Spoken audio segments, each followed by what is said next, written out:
Bismillahirrahmanirrahim. Assalamualaikum warahmatullahi wabarakatuh. Waalaikumsalam warahmatullahi Waalaikumsalam wabarakatuh. warahmatullahi wabarakatuh.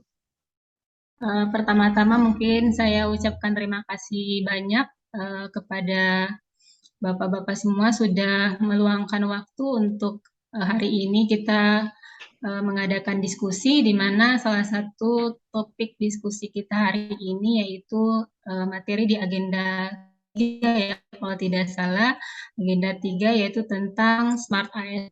Nah, ada beberapa topik yang bisa dijadikan bahan diskusi dan kita sepakat untuk mengambil topik tentang IoT dalam pemerintahan. Nah, mungkin kita sudah sama-sama mencari bahan apa yang akan kita diskusikan, dan salah satu topik yang akan kita angkat sebagai bahan diskusi kita tentang IoT ini adalah ini, dan atau apakah hanya karena ada kondisi pandemi. Nah, dari pertanyaan ini mungkin kita sama-sama bisa mengomentari. Untuk pertama yang ingin mengomentari silakan Pak Zulkafi atau Pak Mutadir. Silakan Pak. Ya. Silakan Pak. Oh ya, terima kasih atas kesempatan yang diberikan. Saya akan menjelaskan sedikit secara umum tentang pemanfaatan IoT di di sektor pemerintahan. Di pemerintahan pada sektor pelayanan kesehatan dan pelayanan administrasi di kedinasan.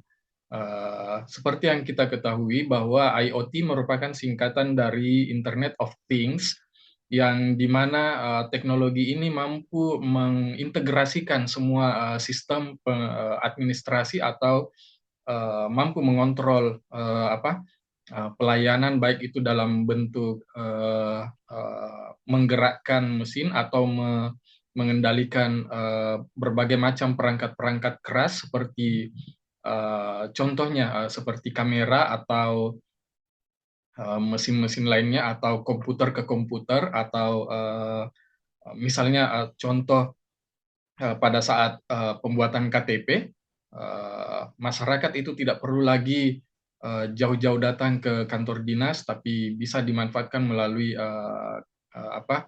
smartphone, melalui aplikasi dan sebagainya. Kemudian pada pelayanan kesehatan juga bisa dimanfaatkan untuk berkonsultasi dengan dokter, atau mengambil nomor antrian, atau pelayanan BPJS dan berbagai macam konsultasi kesehatan lainnya. Jadi ya, untuk sementara seperti itu yang bisa dijelaskan pada tahap awal ini. Jadi intinya itu yang tadi adalah, saya ulangi kembali, Internet of Things adalah sebuah gagasan atau teknologi yang mengintegrasikan atau menyambungkan antara pelayanan manual ke pelayanan digital, gitu Pak. Oh iya, jadi mungkin kita tadi sudah Pak Mutadir sudah mengemukakan apa itu sebenarnya IoT ya. Jadi IoT itu kepanjangan dari Internet of Things, yang mana ini merupakan perangkat teknologi yang lagi booming saat ini. Jadi bukan hanya di Indonesia saja, tapi hampir seluruh negara di dunia mungkin menggunakan ini. Kenapa? Karena setiap negara itu punya visi dan misi ingin mempercepat pelayanannya kepada masyarakat. Jadi karena ada kebutuhan masyarakat yang mana dia ingin dilayani dengan cepat, dengan baik, dengan mudah, sehingga pemerintah kita di Indonesia berpikir untuk menggunakan atau menerapkan IoT ini dalam pelayanan publik. Kalau dari pertanyaan tentang IoT ini, apakah Indonesia sudah siap? Kalau menurut saya siap tidak siap. Kenapa saya katakan seperti itu? Karena yang pertama, siapnya kenapa? Mungkin kita sudah banyak membaca bagaimana Indonesia itu mempersiapkan ini.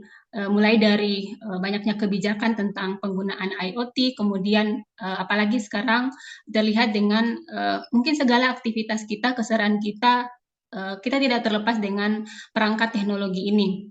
Mulai dari kegiatan makan kita hanya memegang handphone, kita makan itu sudah datang, ataukah misalnya kegiatan transportasi, kita bisa memesan tiket hanya lewat HP, tidak perlu ke loket tiket. Semuanya, segala aktivitasnya bisa dilakukan. Jadi dari situ saya melihat bahwa Indonesia sudah mempersiapkan itu. Kemudian kenapa bilang tidak siap? Karena yang pertama, dengan adanya penerapan IoT ini akan membawa dampak negatif juga untuk masyarakat. Apalagi Indonesia dengan dengan jumlah warganya yang banyak, dengan kebutuhan yang banyak, kemudian di sisi lain ketersediaan lapangan kerja juga terbatas, sehingga dampaknya adalah banyaknya pengangguran. Ditambah lagi dengan adanya penerapan teknologi ini, tentu ada beberapa posisi atau profesi pekerjaan yang diambil alih oleh teknologi, sehingga menambah pengangguran yang ada di Indonesia. Sehingga ini juga akan menambah masalah dengan yang ada di pemerintahan kita yang harus ditangani. Makanya saya katakan bahwa Indonesia itu siap tidak siap. Nah, kemudian apakah penerapan teknologi ini, IoT ini hanya karena adanya paksaan pandemi? Kalau menurut saya sebenarnya bukan, karena perkembangan perangkat ini sebenarnya sudah lama. Sebelum pandemi sudah dilakukan, sudah ada penerapan ini. Misalnya kalau tidak salah pandemi itu kan terjadi pada tahun 2020. Awal 2020 ya kalau tidak salah, sedangkan perangkat aplikasi GoFood, Gojek dan sebagainya itu kan sudah ada sebelumnya. Jadi bukan paksaan karena kondisi itu, tetapi karena adanya tuntutan perkembangan teknologi saat ini yang hampir semua negara melakukan itu, sehingga Indonesia juga harus siap dengan itu. Mungkin itu saja kalau saya. Ya, mungkin saya ikut menanggapi ya sedikit, Bapak Ibu. Ya, jadi saya agak sedikit sepakat ya dari Ibu Syam yang disampaikan tadi. Sebenarnya tema yang kita angkat itu adalah apakah Indonesia sudah siap gitu ya. Sebenarnya Indonesia sudah siap ya, jadi sudah siap untuk menggunakan, kalau menurut saya, IoT ya, sudah siap menggunakan IoT karena Presiden sendiri sebenarnya sudah merencanakan ya dari 2003. Ini ada data ya, sudah merencanakan dari 2023 itu udah melalui sistem e-government ya. Jadi e-government itu sudah dirancang, tapi secara bertahap ya, dari 2003 itu sampai 2030 ya, itu puncaknya di situ 2030 itu sudah menggunakan. Tapi sekarang kita lihat kenapa dikatakan paksaan pandemi, karena memang ada sisi yang dipaksakan di situ. Jadi harusnya belum sebanyak yang direncanakan, tapi sudah diaplikasikan sebanyak itu. Bahkan sekarang itu sudah sampai mencapai 400 juta unit katanya ya, sistem IoT itu sudah dikembangkan, terutama pada tahun 2022 ini ya, 2020 sampai 2022 itu sudah dipaksakan masuk sebanyak-banyaknya ya, karena pandemi itu. Jadi tidak ya, sebenarnya Indonesia sudah bisa melakukan, bahkan sudah melakukan ya dari 23 itu secara bertahap. Tapi ada sisi paksaannya di titik 2020 sampai 2022 dia dipaksa.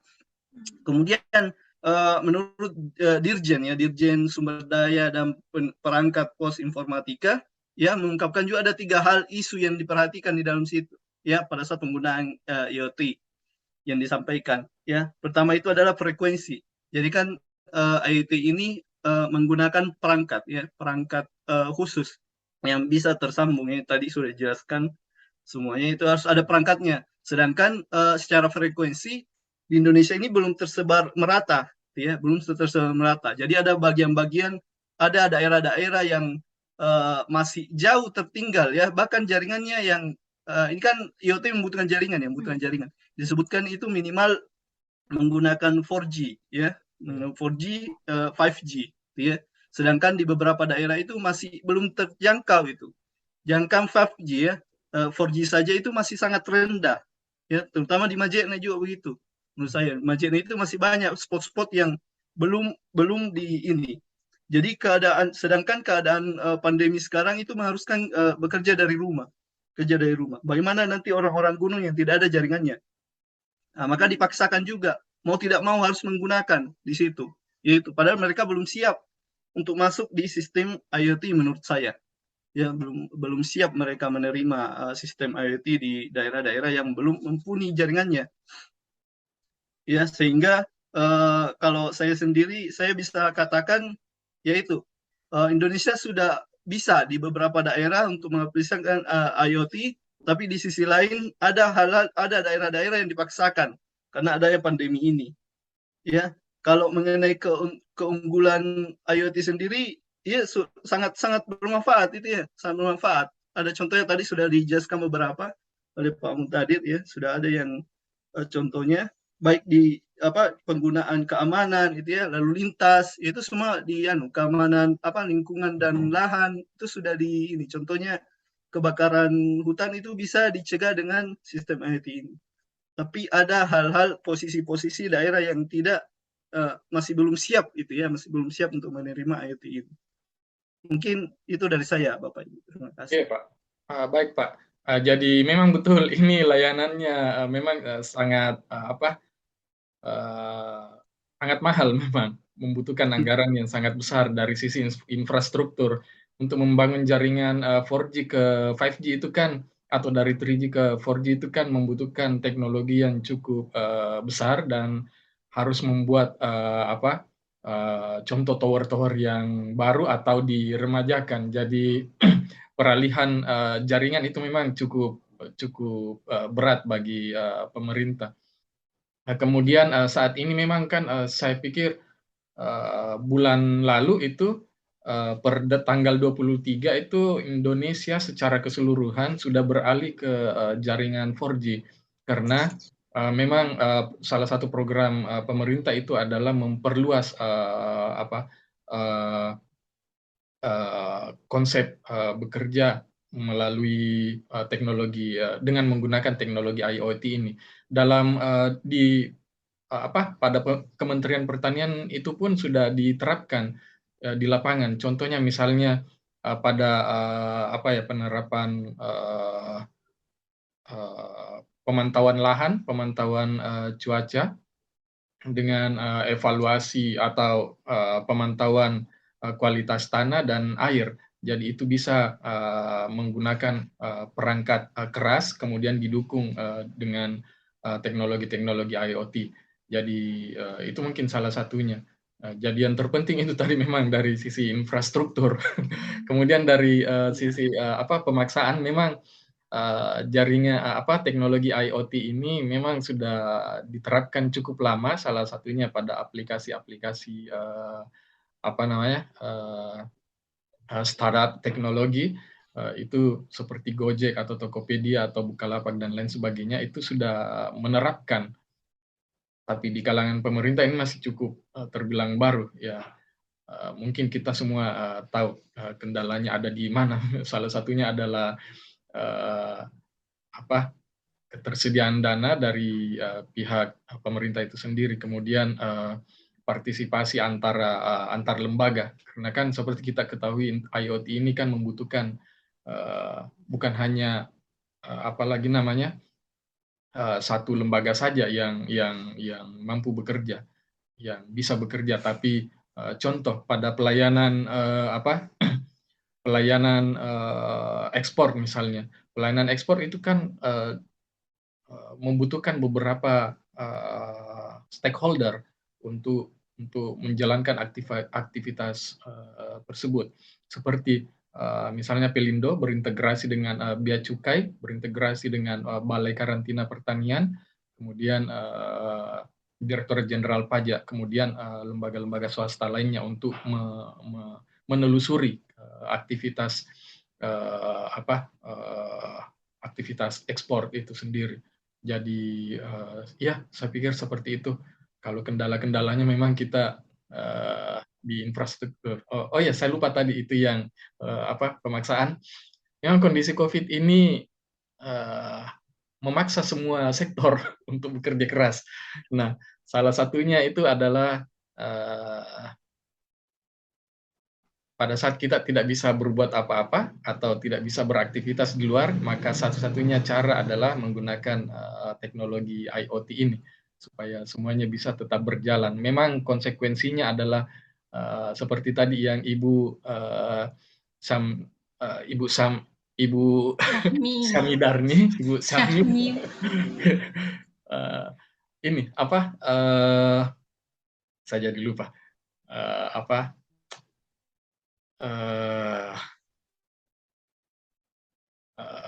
Ya, itu resikonya berkurang tenaga kerja.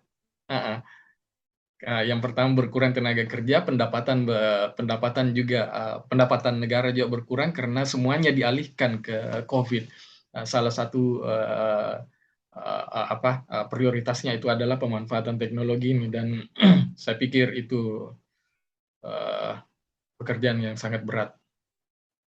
Gitu, dan kita juga sebagai dosen dituntut untuk menciptakan atau membuat inovasi-inovasi yang bisa diintegrasikan dengan teknologi IoT ini. Harapan kita juga sebenarnya besar di situ. Jadi ya saya kira seperti itu, Bu. Oh iya. Jadi terima kasih banyak atas tanggapannya. Jadi sebenarnya penerapan IoT ini kalau menurut saya ini memang dilema, Pak. Dengan kondisi Indonesia, dengan banyaknya masalah yang ada di negeri kita ini, memang dilema penggunaan IoT ini. Cuman mungkin lebih banyak dampak positifnya karena segala aktivitas pelayanan pemerintah untuk masyarakatnya itu juga semakin lebih cepat, lebih mudah. Cuman di sisi dampak negatifnya juga ada. Ya namanya juga teknologi, Pak. Teknologi itu kan seperti dua mata sisi pisau ya.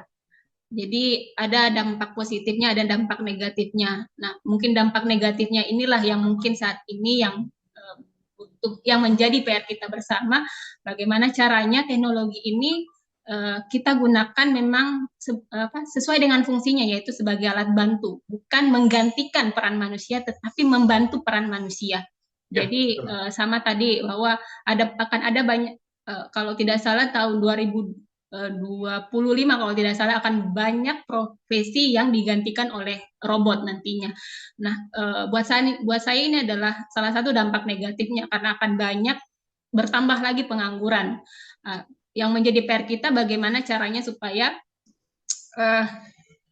teknologi ini tidak menggantikan peran manusia di tengah masyarakat, tetapi membantu saja dengan lebih mempercepat, dengan lebih mempermudah, tetapi di sampingnya itu tetap ada manusia yang sebagai pengontrol, pengawas. Jadi itu mungkin menurut saya. Jadi memang dilema. Iya, tapi sebenarnya pemerintah sendiri sudah merencanakan itu sebenarnya. Dan pandemi ini sebenarnya tidak adalah sesuatu hal yang tidak terduga-duga. Betul. Karena sebenarnya sudah dirancang dan Indonesia sudah siap untuk menerima IoT, artinya mereka sudah mulai bekerja, bahkan yang paling utama adalah akan disediakan dulu jaringan. Jadi semua daerah itu akan dipastikan dulu harus jaringannya. Jadi akan terukur sebenarnya, dan sudah terukur sama ini. Bahkan sudah dibuatkan konsep smart city, yaitu kan salah satu itunya adalah untuk sebagai kota percontohan, ya, smart city untuk menerima IoT. Makanya jadi sudah direncanakan sampai 2030 ini. Ya, tapi di tengah-tengah itu ternyata ada masuk nih faktor yang tidak terduga. Gitu. Ya, ini ada pandemi. Ya, faktor X. Sehingga ya mau tidak mau dipercepat di situ, ya, dipercepat. Walaupun ada daerah-daerah yang saya sebutkan tadi itu, ya, daerah-daerah yang sebenarnya belum siap untuk menerima IoT ini. Tapi sebagian besar ya Indonesia sebenarnya sudah bisa, tapi memang dirancang secara bertahap itu. Oke, kalau saya itu. Jadi intinya dari pertanyaan yang kita munculkan, apakah Indonesia siap atau tidak siap dengan penerapan IoT ini? Jawabannya adalah siap. Kemudian apakah IoT ini hanya karena keterpaksaan kondisi X tadi, faktor X tadi, yaitu pandemi? Bisa juga dikatakan iya. Namun yang menjadi titiknya adalah bahwa sebenarnya pemerintah ini sudah mempersiapkan sudah lama sebelum pandemi ini sudah ada. Hanya karena ada pandemi ini maka jauh lebih cepat penggunaannya. Mungkin itu saja. Iya. Ada lagi Ya, Bapak-Bapak? ada di bagian-bagian tertentu dipercepat. Ya, Harusnya betul. belum sampai Ya. di sana tapi Iya. tapi tetap Indonesia sudah bisa untuk pakai. Persoalan cukup kompleks. Saya pikir itu Iya. saja. Ya. Betul. Oke, mungkin kita sudah dapat kesimpulan Bapak-Bapak. Jadi cukup menarik topik diskusi kita hari ini, dan kita mungkin akhiri saja diskusi kita hari ini. Terima kasih banyak atas waktu dan kesempatannya, dan saya akhiri diskusi kita hari ini dengan ucapan alhamdulillah. Assalamualaikum warahmatullahi wabarakatuh. Baik, makasih Bu. Waalaikumsalam. Salam. Terima kasih Pak.